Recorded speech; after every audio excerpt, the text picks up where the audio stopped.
Welcome back to another episode of the Sober Motivation Podcast. Today we've got Eric with us. Eric, how are you? I'm good. How are you? I'm good, man. I'm glad we could jump on here and share your story with everybody. Yeah, I've been wanting to at least get it out there to somebody. There might be somebody out there that picks up something. Yeah, 100%. So what was it like for you growing up? Growing up, it was good. I mean, I had a real close family, very close extended family. Grew up outside of Denver, lived out there all through school, graduated out there, and then moved out to Missouri, Clinton, Missouri, in between Springfield and Kansas City, about dead center. So I got one younger brother. Yeah. So it was good life. I mean, played sports all through grade school, wrestling. My dad was wrestling coach. I wrestled, played basketball, baseball. I was I was real big into everything. I liked school, but I didn't like school at the same time. So it's kind of a Yeah, double-edged sword there. yeah. I'm with you, man. I love the social aspect of school, but going to class and doing everything like that, I don't know. I wasn't the biggest fan of that stuff. But so you have a younger brother, and growing up, I mean, what are some of your earliest memories of growing up? Just we lived out. We're real rural, so we were outside of Denver. So we had bikes and motorcycles. We had a track in our backyard. We'd even when my dad wasn't around, we'd bring our little motorcycles down in the basement and ride them around. The basement was unfinished. Had a big open basement, so we were riding around down there like little NASCAR track down this in circles. And I mean, he didn't know about that till actually I was telling him about this podcast the other day, and he was like, "You had the motorcycles downstairs?" I said, "Yeah, we did." So he didn't know about that till about 2 weeks ago. He didn't believe me, but I said, "Yeah, we had that little 50 down there." And Yeah. no, it was good. I mean, we were very, very competitive against one another. My brother, I mean, he's my younger brother, but right now he's bigger than me, so he's my little big brother. But we were very competitive, and I'm sure I was harder on him than I should have been probably. But I mean, we got along. We still get along great. I mean, he's one of my best friends, and he's one of the main reasons you'll hear later on why I actually got sober, or how I got sober rather. But yeah, we had all of our family, like I said, our extended family was very close. My dad and mom were both from Western Kansas, right on the Colorado line. So we'd go out there, for all the holidays, and there ain't nothing to do out there. So we'd go out there and we'd hang out. In later years, we'd hang out and drink. That's all we did. I mean, there's nothing else to do. So it was good. Like I said, I liked being in school, and I hated to miss school. I had good grades all through ever since I could remember. I was kind of the class clown, I was good at making people laugh, and that brought me joy to see people laugh.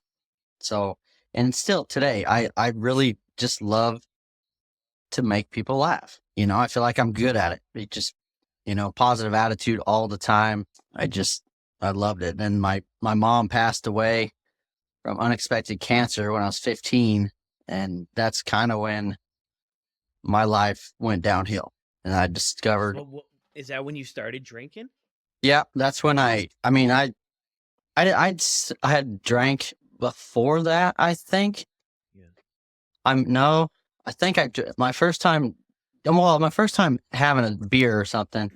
I remember me and my friend back then, we went out, we were crawdad hunting. We'd set traps for crawdads, crawfish, whatever you want to call them. But we go out there, and I remember sitting there around this fire, and my dad, he said, "Go get us a beer out of the cooler," and I said, "Okay, cool." And he let me have a sip of it, and I was like, "Gosh, dang, this tastes nasty." He's like, I don't ever want to drink this stuff. And that was my first time trying alcohol. And from then I was like, this isn't really for me. And of course I got a little older and things started to happen. And I remember the first time I actually got drunk, and me and another buddy of mine, we were in his basement, and somehow we got a little fifth of Crown Royal.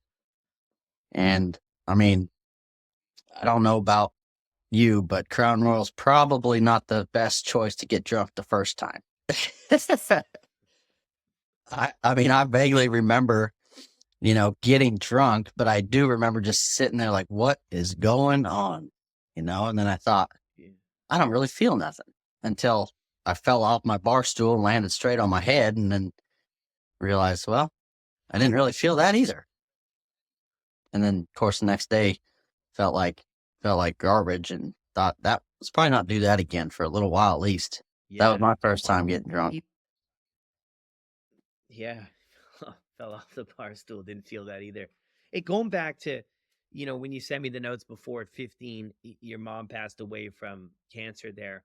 How did that change life for you, or life as you knew it? Because I could imagine something like that would. Yeah, I mean, my mom was everything. I mean, she was the rock and the glue that held our family together.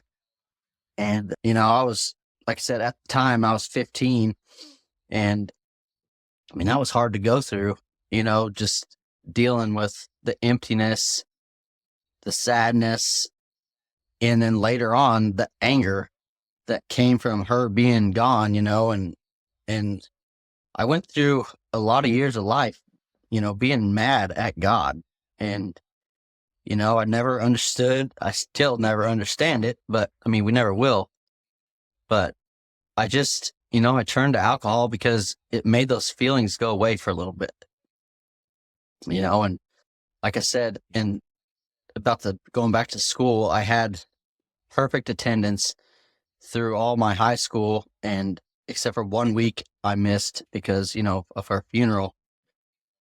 But yeah, it just rocked my whole family's world. I mean, she has 4 sisters still living right now, and we're still close, and my dad has 5 sisters and 4 brothers. So we had a big family, and it just shook us all to the core. I mean, it was just so unexpected, and she had lung cancer, never smoked a cigarette in a day in her life, healthy. I mean, she was our basketball coach for quite a while, and I mean, she was at every game. It just took me by surprise. It was just tough, and I found alcohol was my answer. It was my go-to, and I just started drinking. And from my senior year, about second semester, I think I drank every single day until about 2010. So she passed away in 2004, and until 2010, I drank every single day, except for maybe a handful of days in between. I drank every single day, and I know it's sad that somebody keeps track of things like that, but I drank every day. And that was just to hide the pain. That was just to get that pain away. And I would drink at school. I was drinking at lunch. I mean, I was getting people, in trouble that shouldn't have been in trouble just because they were with me. And I'm like, hey, you want to go to lunch? I got a fifth of Captain Morgan in my truck. And I mean, there was a couple times where I did get in trouble. I mean, I got a couple days suspended out of school. Being the class clown, you're kind of going to get in trouble every now and then. So I mean, that's just where it all turned, and it went really, really downhill from there. Everybody knew in school, if you wanted to take a shot, or if I was around, there was probably going to be alcohol nearby. I drove a S10. If anybody knows, the little S10s have that little third door that's got that pocket in the back. Well, a half gallon of vodka fits in there perfect. So, I mean, everybody knew, yep, Eric's got some vodka in his truck. Vodka was my go-to all the way up till the very last day I drank 3 years ago. I was still drinking vodka. I mean, like it was nothing really, I guess, but Yeah. that's where, yeah, damn. Yeah. Yeah. Thanks for sharing that too. I mean, where things turned for you there. I mean, what did you see around you? Like, how were other people kind of moving through this or coping with this? This change in everyone's life. It was just it was just empty. I mean, we'd go to Christmases and, after my mom passed away, we we we did that all the same stuff. It was just a huge void and it just never ever was the same. And then I mean, we still stayed close and we still are close. When we've gotten closer since I went through my recovery and everything. I mean, there was a few years in there. I mean, a little after probably about 2017 where the family kind of, I wouldn't say like distance each other, but it was probably more distance me. It was probably me. As a matter of fact, I know it was me because I was concerned more about drinking than being a part of anything. I would, and it didn't help that the family, my closest relatives, other than my dad and my brother who live here in the same town as me, but they're 5 hours away. And then the further ones are in Colorado, which, 8 hour drive from where I am right now. So it didn't make it easy, but I feel like that was my excuse. Oh, it's 9 hours away. And then in the back of my mind, I'm like, can I make it 9 hours? All the way, I mean, it's a straight shot down I-70, but I'm thinking, where am I going to drink at? Who am I going to be with? Are they going to care if I'm drinking? Because everything I did, you know, not necessarily back then was about drinking, but later on in the story, it's just like everything was, what am I going to drink? Where am I going to drink? How am I going to get it? What am I going to do? But my family, they all took me and my brother in, and it was just hard and just kept on making the best of it. It just was never ever was the same because my mom she was just our glue. She was just the one that just there. Yeah. Where did things go for you after high school? So after high school, we moved. My mom, well, backing up just a little bit, we used to go camping and camp all the time, different lakes around Colorado and Kansas, Nebraska. So we were real close and outgoing and camping. So we'd go to these lakes and my dad and mom, and I always remember hearing them say, we sure like to have something like this one day, stop in the local bait shop, a little Marina or whatever. And they always say, man, we'd like to have one of these one day. And so after high school, my dad came out to Clinton, and which is where Truman Lake and Lake of the Ozarks, we're real close to the Ozarks. Well, he bought a marina and resort on Truman Lake, which is just up the river from Lake of the Ozarks. So naturally, he's like, well, I'm buying this marina. You can either stay in Colorado or you can come with me. I'm like, well, I'm going. Hello. I'm on the lake every day, and it was great. So we moved out here. He bought the resort, and basically I was living the dream. I'm thinking I can drink every day. I'm on the lake every day. There's boats, there's women, there's alcohol. What else could a guy want? 18 years old. So that's where that's where we came after high school, and that's where we've been ever since. Yeah. So you're still working at the marina. Well, actually, he sold the marina back in 2019. I managed the marina and the restaurant for about 10 years.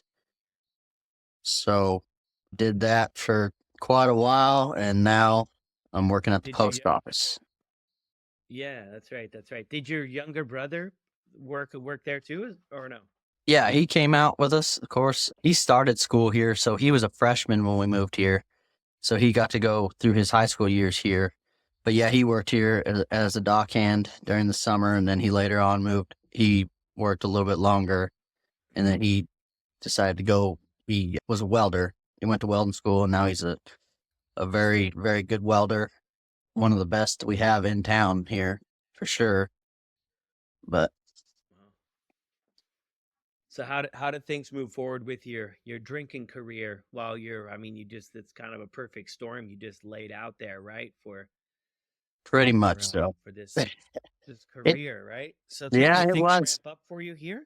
Yeah, it got worse there right after we moved. I actually made a trip back to Colorado to see one of my my ex-girlfriends, and during that time I actually got a DWI. So it started off with that little explanation point. Got a DWI. Of course, I was alone in Colorado at that time. My dad was in Missouri, so I got, in jail right there. Called my dad, and he said, "Yeah, well, you're gonna have to sit there because I'm all the way in Missouri. I can't do nothing for you." So I had to sit there and, had to wait out the time, whatever it took for me to get sober enough to leave. And when my cousins picked me up and brought me home, well, you'd think that that would slow you down and be like, holy shit, I just got a DWI, I'm going to lose my license and all the repercussions that come from that. Well, my first thought, I got back to my vehicle that was still in the same place I left it.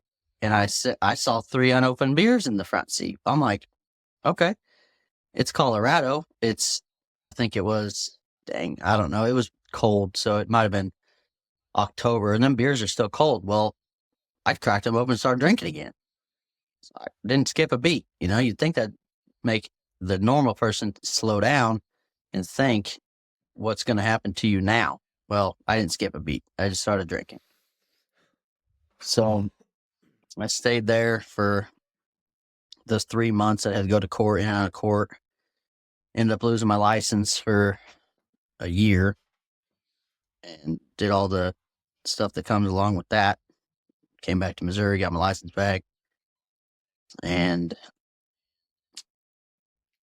then I met, Did you go ahead.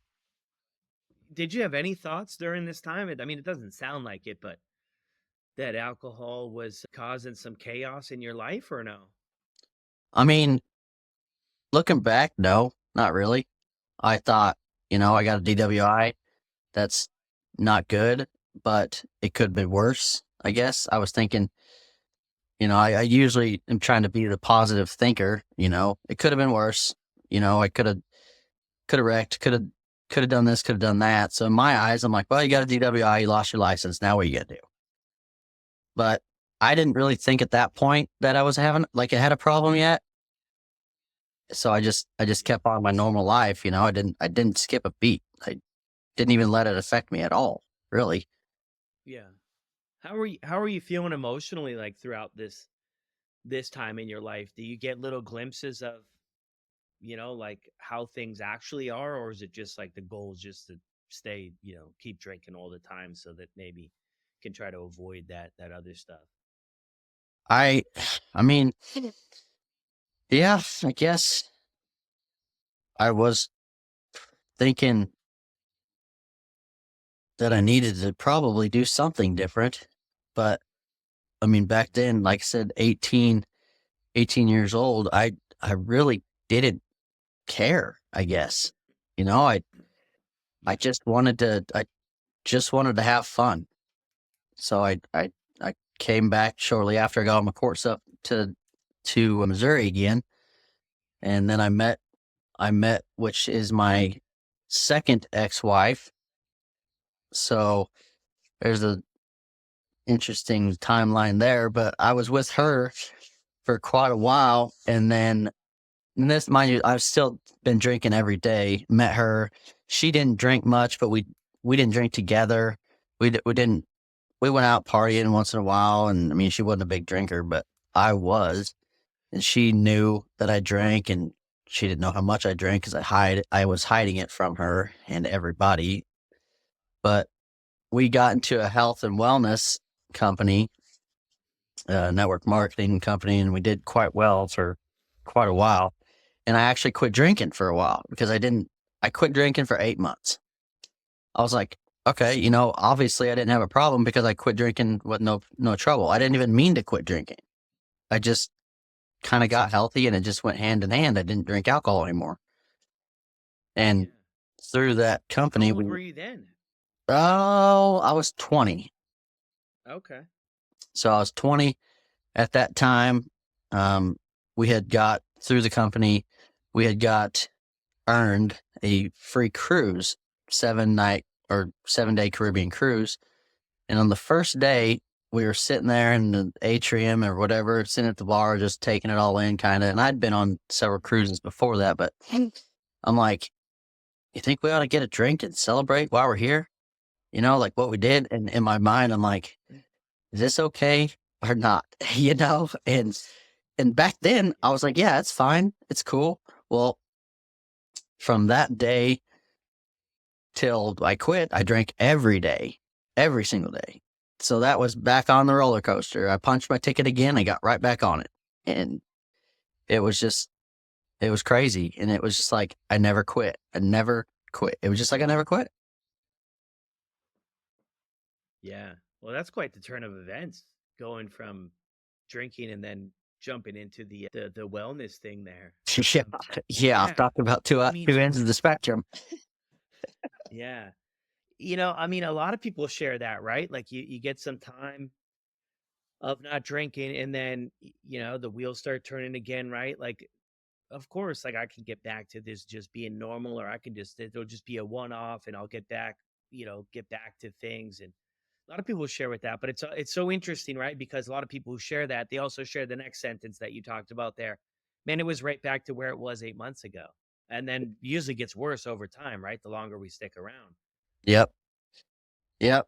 It sure did. I mean, I was with her for a long time. We ended up getting married and just ended up not working out. You know, she was a night nurse, so she was working from 7 p.m. to 7 a.m. Me Mm. coming home from the marina at whatever time I wanted to.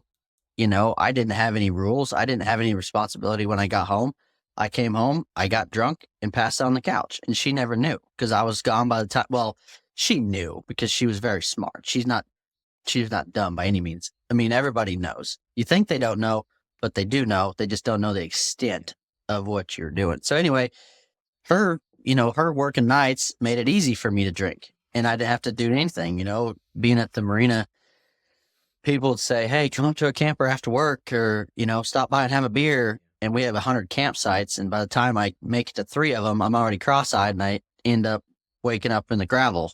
You know, so I mean, that part made it kind of easy for me to drink and hide it at the same time because she was never home. So which obviously that led into our divorce because I was hiding it from her, and I just wasn't the person that she married, which Mm. that's she's on my list of, people that I would love to make amends to. And, I'm working through that, and I hurt a lot of people, and, I hurt a lot of people that I cared about. I still care about and I love, it brings a lot of shame, when you go through something like this, just because I've heard in so many people's stories, just the lying and, keeping it from everyone you love and lying to yourself. More importantly, I feel like we don't think we have a problem until we think we might have a problem. And you ask yourself if you have a problem, you probably already have the problem. Yeah. No, good point there. Going through all of this though, I mean, is anybody around you? I mean, obviously your ex-wife there, it sounds like kind of picked up on it, or kind of saw through what was going on. Is there anybody else around you too, like at the workplace, right? Because I see that, man. I go to different trailer parks and stuff, right, for the weekends, right? And the owner's son lives on site. Very similar story to kind of what you're saying, right? And that's Yep. what it is, right? Popping around to all the different places, and it just seems like in those environments, and it's obviously not what everybody's necessarily doing everywhere, but it is a big time to let loose. You don't have to drive anywhere. You're just kicking it. You're hanging out. That environment really, I could see how it could really fuel, and you could really maybe hide out is the right word. You could really fit into that environment. Little do we know, those people go home after the weekend and some of them might carry on, some of them it's just for the weekend, but for guys like us, weekend or weekday, we keep it going. I mean, what did anybody else mention anything to you?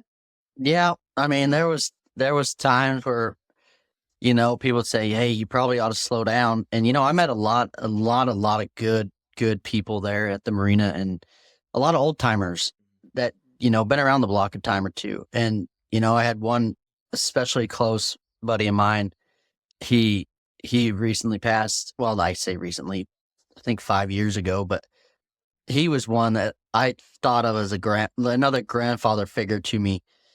And I would ride the senior bus would take from Clinton. They'd take it up to Harrah's, Kansas City Casino, and he'd say, "Eric, you want to ride with me on the bus?" I'm like what bus? The senior bus. I'm like, "Oh hell yeah!" I'm gonna ride the bus. I'm gonna go gamble for a few hours, and I'm gonna come home. And he'd come in to the marina and sit there, and he'd have 2 beers in the afternoon, 2 beers in the morning. And he'd look at me and he'd look over his glasses, and he could tell I was hungover, which most of the time I wasn't really hungover. I was still drunk, or drunk already in the morning. And he'd say, "You got drunk last night, didn't you?" I'd say, "Yeah, Raymond, I did." "You're going to learn." So there was definitely a lot of people, and my dad, who I'm very close to, and my aunts, cousins. My dad's side of the family is, they drink. I'm not going to say like big drinkers. I have some cousins that we all just go hunting and drink and drive around, shoot stuff, and go out rabbit hunting at night and just drink. Like I said, out in Western Kansas, not much else to do but drink. So, there was family members that would say, "Hey, you might want to slow down." And I'm like, "Yeah, okay, I will, I will.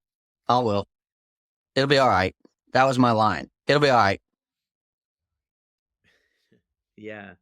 Well, it's almost like we convince ourselves, right, that it's just a phase, right? Eventually we're going to wake up from this nightmare in a sense. We'll just wake up one day and things will just turn around, and it's like I did anyway. I just kind of believed that I would just wake up from all this, and then one day we do kind of wake up and it's like, "Oh shoot, I want to stop, but I can't stop." Right. You Yeah. know? That's what it was. And during, after I got divorced from my first wife, I got another DWI. And I, I mean, it basically, and that was 2016. I was 26 when I got the second one. And that was here in Missouri. And still, same reaction from my dad. "I'm not doing nothing for you. You made the decision. You're doing it. You're dealing with it." I lost my license for 3 months that time. But so now I've got two DWIs. I've lost my license like prior to my first DWI for amount of points off my license. So I've lost my license 3 times now, age 26, been divorced. And right now I'm just like, well, what else can I do? I was lost. I had been 14 years without my mom. My dad remarried one time, and he had gotten divorced, and since then, I butted heads with her. Back to your main question, yes, there was lots of people who probably saw the early warning signs of what I was going or where I was going. I just never listened to anybody. Yeah. Like reflecting back there to the times where, maybe it was mentioned, or you're getting this other stuff like DUIs and divorce and stuff. What was going through your mind as this stuff was happening? I mean, were you like, this is related to alcohol, or this why this stuff is happening, or is it kind of the other stuff we tell ourselves, right? About like, oh, it's just a one off, or I learned my lesson now. I'll figure it out next time. Like, what are you thinking going through all this stuff? I was thinking, you probably better listen to somebody, at some point. But then I would think that, maybe the morning after a big drunk, I'd say, you're you wake up the next morning after DWI, and well, your second DWI, and you think, well, man, maybe you should slow down now. Well, and then that lasts till 5 o'clock when you get off work, and then all your worries go away again. So, I mean, still, I'm at the point where I'm really not having much care about anything. And I then I met my next girlfriend, and she liked to drink. She was from Louisiana. Well, down there in the Cajuns, they like to cook and they like to drink. So I was like, well, I got another match made in heaven. I'm at a marina. I have a woman that's a good cook and she likes to drink. What could go wrong? Did you meet her at the marina? Yeah, I did. But that lasted a while. You know, she was one of the people that went through, she didn't go through, but she was there when I had my worst days. My very, very worst days, she was there. And I thank God for her every time I pray, because without her, I don't actually know if I would have pulled through my withdrawals and my everything that went along with actually stopping drinking. So I mean, I thank God for her every day. Do I blame her for any of my drinking? Absolutely not. Because by the time that ended and, you know, I decided, well, I didn't decide, I had to had a decision made for me, but I was way past that. I was to where I didn't want to drink because I knew it was what it was doing to me. I didn't want to drink anymore, but I couldn't physically stop. Yeah, because of the withdrawals. Yeah. Backing up just a What did it? little, me and her, we had decided we were going to try to get pregnant, and we tried and it just didn't work out. And it was just another heavy blow. And she had to have some big surgeries to go along with some stuff. And, you know, I remember looking back, you know, she's laying in the hospital bed, and all I can think is, how can I drink in here? And I'm laying next to her, and she's in, you know, in a horrible place. And all I'm thinking is, I got to get out of here because I need a drink. And that's as horrible as it sounds. I was so selfish, and that's just the mindset I feel like we get in is, how can I get my next drink? Mm-hmm. And it was just absolutely horrible. Yeah, and I think stories like that too, and I mean a lot of the different stories we hear on the show and stuff. I think that that's what fuels the shame, because we're stuck in that place of wondering.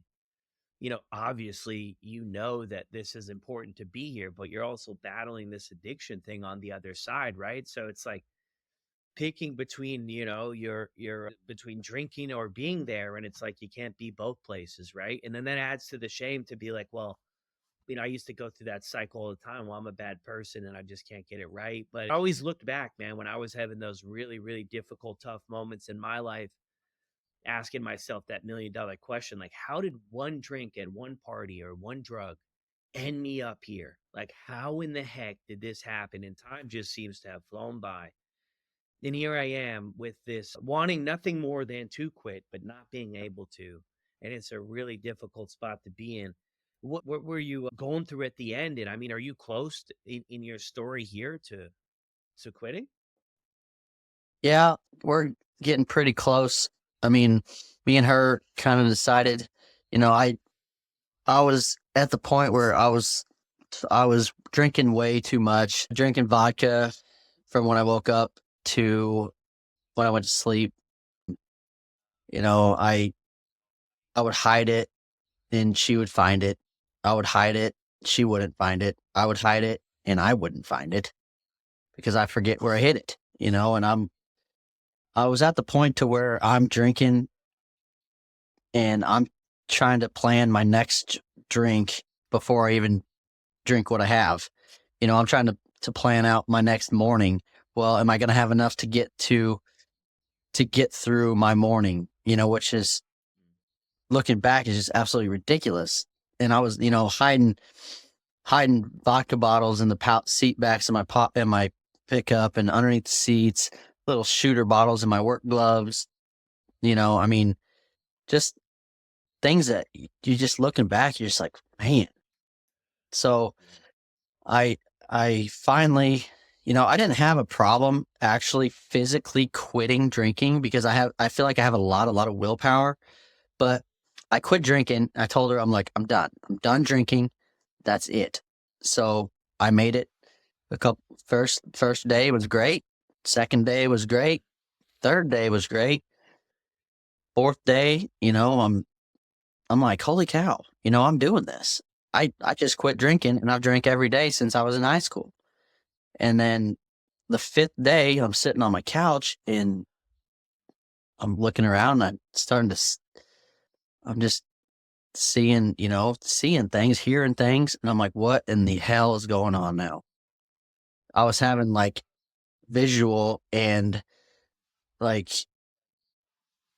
audio, I guess, hallucinations. And I had no idea what was going on. So I was freaking out because I thought I just quit drinking and I never even heard of people hallucinating from withdrawal. I didn't think I was bad enough to be in withdrawal, because I always thought maybe like, is my body really depending on alcohol right now? Or, I was always think I'm not that bad. Surely I'm not that bad. I hear about stories like withdrawal and people being dependent on alcohol. And I'm like, I'm not that bad. No way. Until I was. And, I'm hallucinating for 2 days straight. And her at the time, she's at the point where she's getting mad. Like she's mad at me. She's arguing with me. You're not seeing nothing. And, Wow. it was bad, man. And like I said, I thank God that she was there because I couldn't have done it. And then, so I got back on the train again, started drinking more and more than the first time. And that lasted a month. And I was like, all right, I'm going to try it again. Day 3, no alcohol. I start withdrawing again, hallucinating. I mean, terrified out of my mind. I don't, it was the craziest experience I've ever witnessed. I was laying in my bed crying because I can't sleep because I think somebody's in my house. I'm terrified. One morning I called the cops because I thought somebody was trying to break into my garage outside, and they come and they're like, I mean, obviously there's nothing there, but the cops show up and now I feel like an idiot because I'm hallucinating coming off of alcohol. And I mean, there's some more to add to the shame. Like, it was absolutely terrible. And then jump forward about another 2 weeks and I decided I was going to start trying to wean myself off. I hear a lot of stories and I think we all try to wean yourself off, taper yourself down. And I ended up I had a seizure and Wow. I was across the street here, like in season, and she saw me from outside the window and called the paramedics, and they said that I was just severely dehydrated. And in my mind, I'm like, could that have been from alcohol? And they said, you're very, very lucky for the amount of time that you were, seizing, that you don't have any brain damage or whatever. And I'm like, okay, this is real. Like there's a problem here. I'm throwing up every single morning. If I didn't throw up, something was wrong with me. I felt if I didn't throw up every single morning, that something was wrong. Wow. When was this? Like what year was this? That was 2021. 21. So So this was like a back and forth thing of like you trying to quit, but then ending up with did you have, I think you mentioned it before, like you had no idea that this could be part of the process, like that alcohol could cause these other side effects by removing it, right? You weren't aware of all that, were you? no, I had no idea. Like Yeah. I never knew. I mean, I would shake and then I would take a shot and I would quit. So I'm like, okay, well, you got the shakes. That's probably not good. And I never knew had no idea that I could have hallucinations, seizures. I mean, Yeah. not the sweats and the shakes. Like I had that all the time. I thought that was normal, and that was normal to me. That's my normal. Waking up, puking, going to work, drinking, coming home, drinking, waking up, puking. That was my normal. So I didn't have anything, I didn't care about none of that. It just, the hallucinations and the seizures was actually very terrifying. And I looking back, like how lucky I actually was to not have any brain damage from the seizure. And I mean, it was in the middle of August when that happened. So it was hot outside. I mean, I was sweating. I woke up and blood all over me just because I almost bit my tongue in half. And Were you working? Were you working that day or well, I no? was. I mean, we were in the process of building my brother's house, and I was sweating profusely because it was like I was in the process of weaning myself down. So I would only take, I'd only had like one shot that day, and I was sweating so crazy. And my dad was like, "Hey, you don't look too good. You should probably get off the roof." I was like, "All right, see you later." And Yeah. I stopped by and talked to my brother, and I had heard this, like when I was talking, it was echoing in my head. And I don't know if anybody out there has had anything like this, but it was echoing in my head, my own voice. And I asked my brother, I said, "Is my voice, sound weird to you?" And he looks at me like had 5 heads.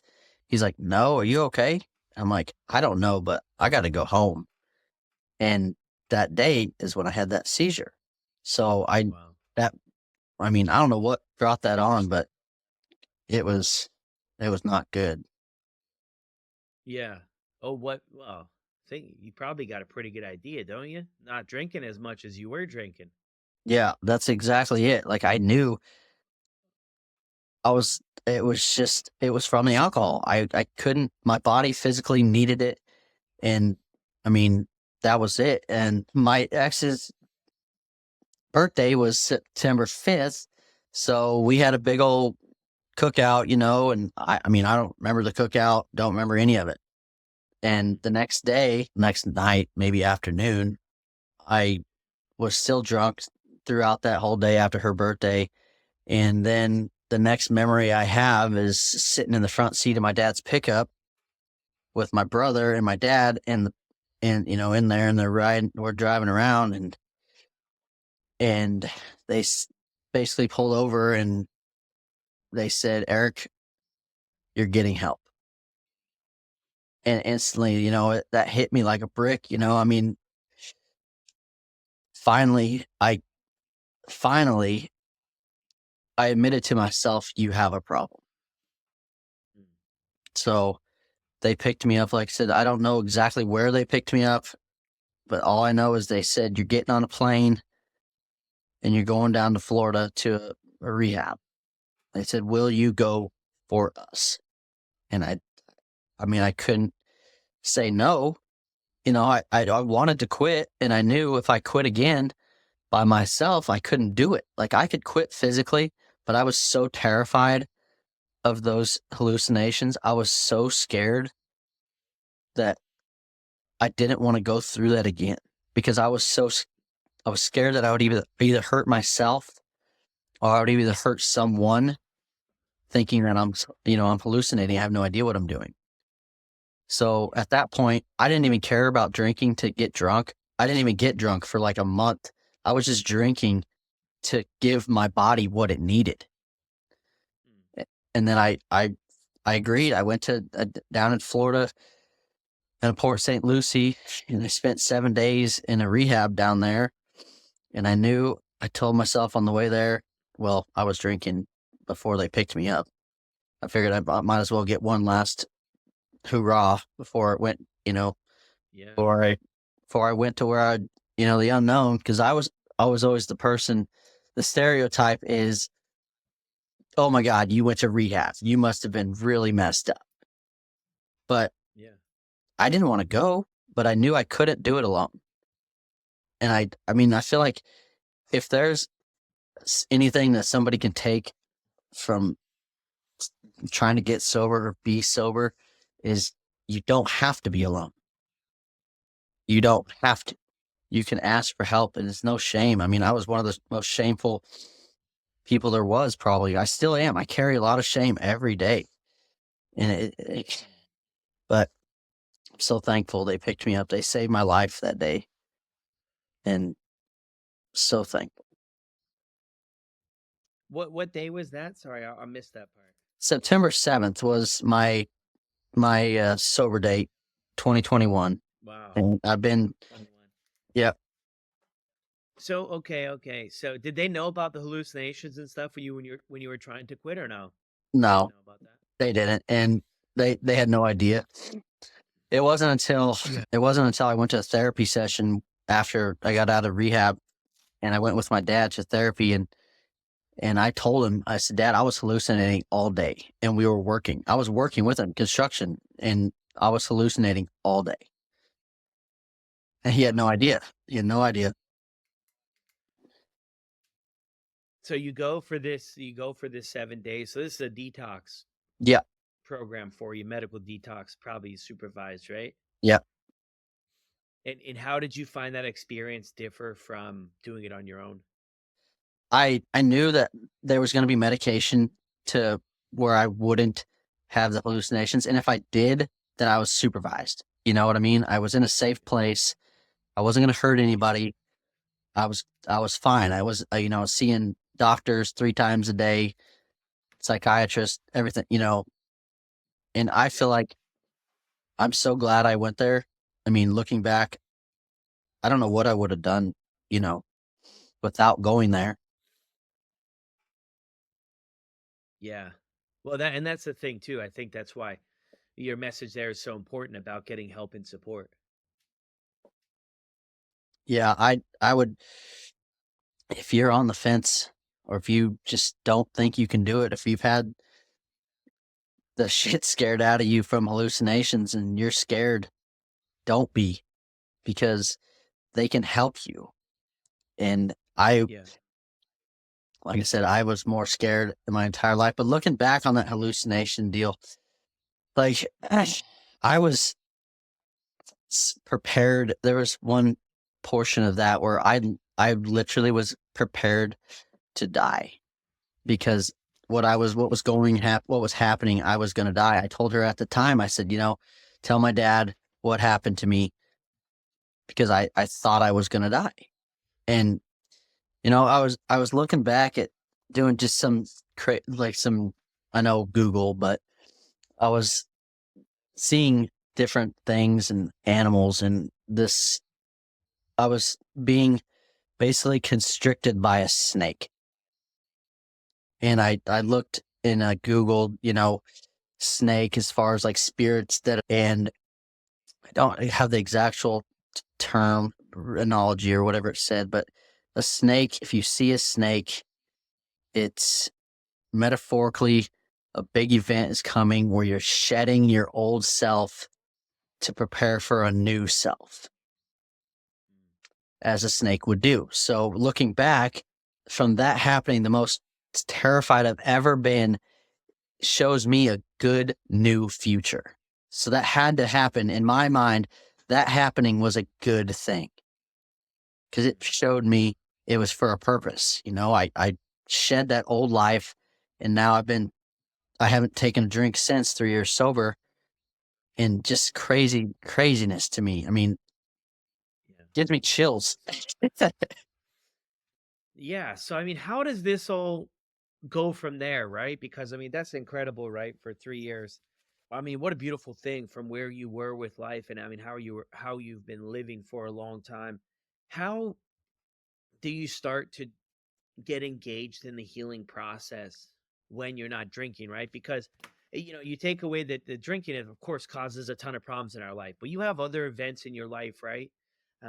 With your mom passing and other stuff and that shame and everything else that you've been carrying around for a long time. How do you begin to unpack some of that and begin the healing process, when you decide to quit drinking?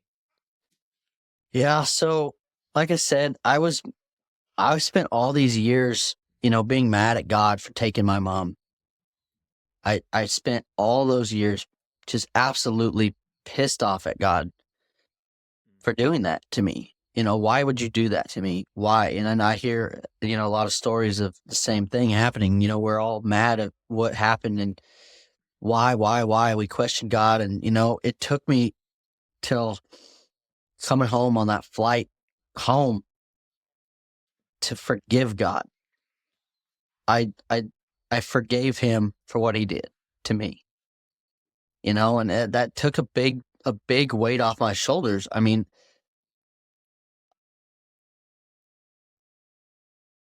it was hard for me to do that because I didn't, you know, our family didn't deserve that. But, looking back, if I hadn't gone through all that stuff, all that pain, all that hurt, I wouldn't be who I was today. I wouldn't have a story that may change someone's life or save someone's life. And that's all I can hope for is just somebody picks up a nugget, you know, that may help them get over that hump, get help, whatever, whatever it may be. You're not alone. And the healing for me is not done.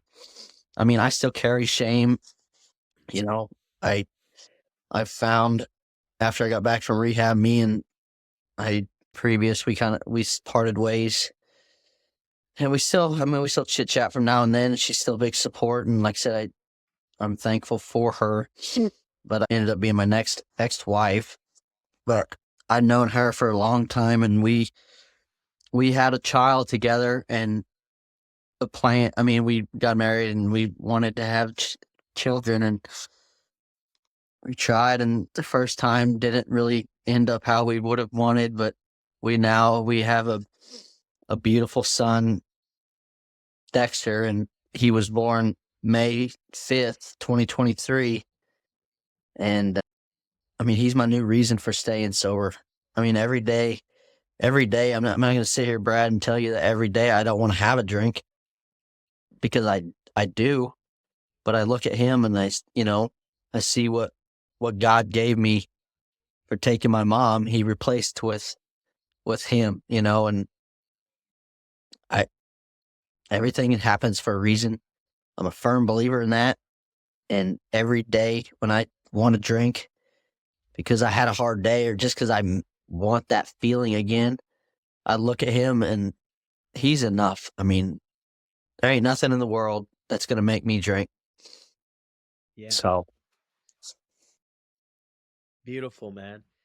And that was what, about 1.5 years ago for Dexter? Is that how old he is? yeah, he's 1.5. And actually shortly after he was born, me and his mother, we had some rough patches and she was dealing with some postpartum stuff and we just weren't getting along and it was causing me a lot of anxiety and I'm fighting my own demons here and I'm trying to be there for her and she's trying to deal with her personal stuff and it was causing a lot of just conflict between us and I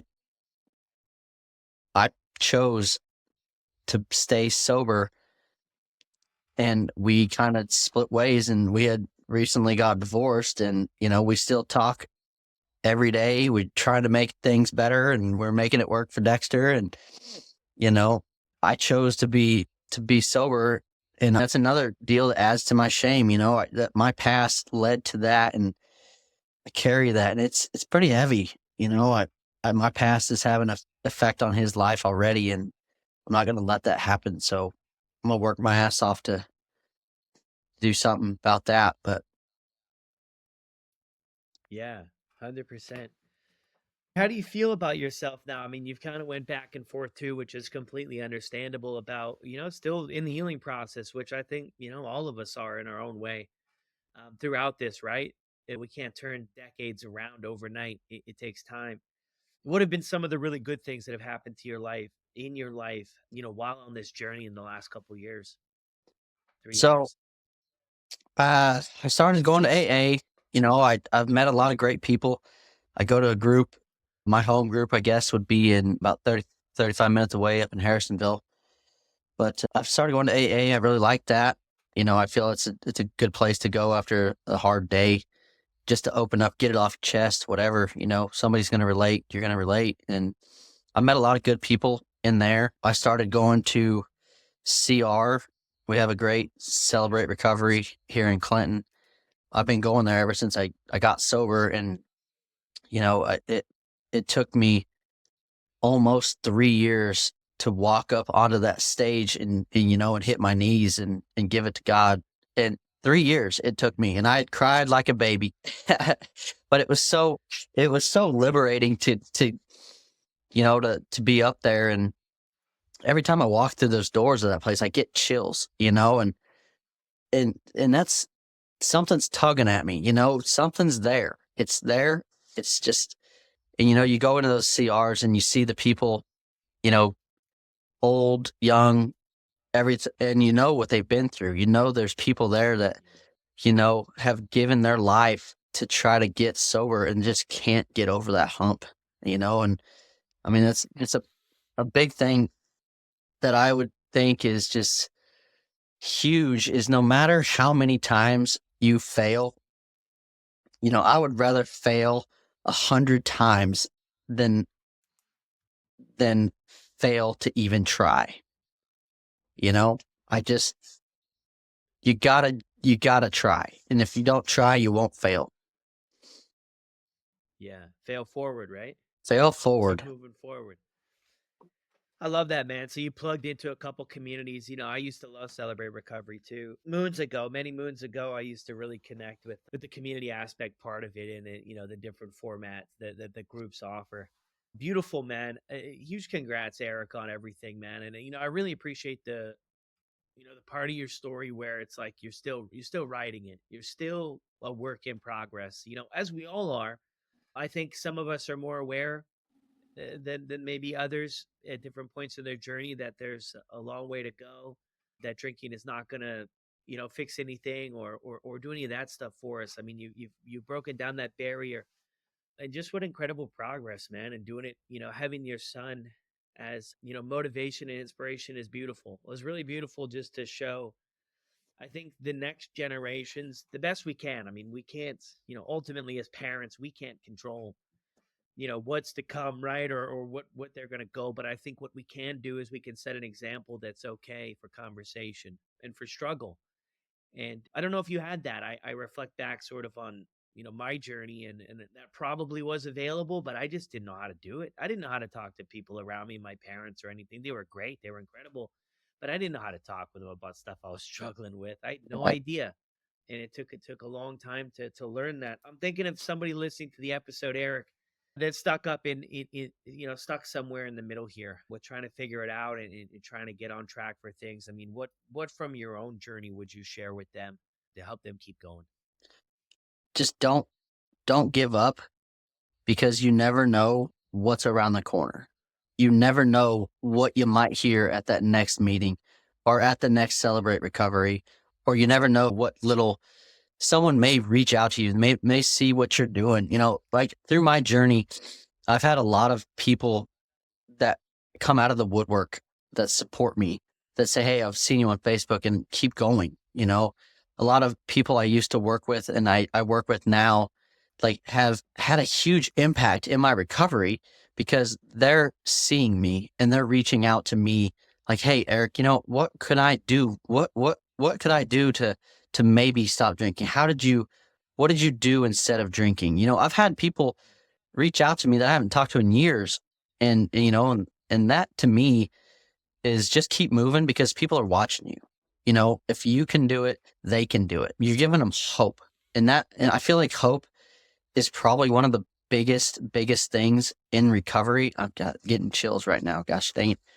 But I feel like don't give up, because no matter how bad you think you have it, no matter how many times you've relapsed, if you have 1 day sober or 20 years sober, someone out there would trade you places in a heartbeat, no matter how bad you have it. Keep going. People are watching you. If you can do it, they can do it. Be someone else's hope that there is actual life after drinking. I mean, You can do it. I mean, don't forget the reason why you got sober, and don't forget the reason why you are still sober. If you're still sober, congratulations on another day. You know, one day at a time. If it has to take you 10 minutes at a time, who cares? Slow and steady wins the race, you know? Just don't give up that hope. Yeah. Beautiful, man. Well, thank you so much, Eric, for jumping on here and sharing your story with all of us. Thank you, Brad. I appreciate your time and everything you're doing for the sober community. I hope that somebody picked up a nugget from me. Keep on keeping on, and one day at a time. Yeah. Thanks, man.